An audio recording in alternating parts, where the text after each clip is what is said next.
নমস্কার সকলকে। আজকে আবারও একটা নতুন লেখাটা লিখেছি বেশ অনেকদিন হলো।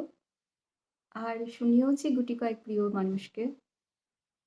আজকে লেখাটা সকলের জন্য পড়ে শোনাচ্ছি। লেখাটার নাম দিয়েছি উষ্ণ শরীর। কি নিয়ে এসেছি?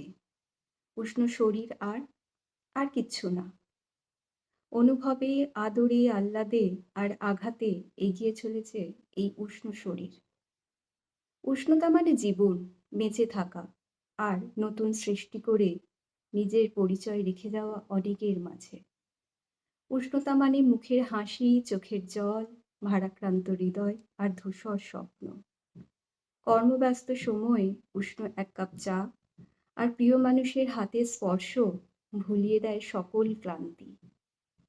উষ্ণতা মানে বেঁচে থাকার দৌড়, যেখানে প্রথম, দ্বিতীয়, তৃতীয় কিচ্ছু নেই। আছে শুধু অনিশ্চিতের দিকে এগিয়ে যাওয়া। লাল থেকে সবুজ, থেকে হলুদ, থেকে খয়েরি হয়ে ঝরে পড়া। উষ্ণতা মানে নরম শরীর, যার মধ্যে মন আছে, ভালোবাসা আছে, সযত্নে আগলে রাখার প্রতিশ্রুতি আছে। আবার অনেক প্রতিকূল পরিস্থিতির মধ্যেও বেঁচে থাকার আনন্দ আছে।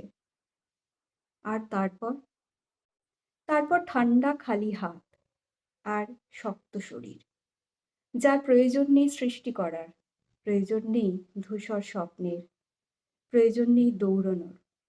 অনেকের মাঝে শুধু রয়ে যাবে নামটুকু।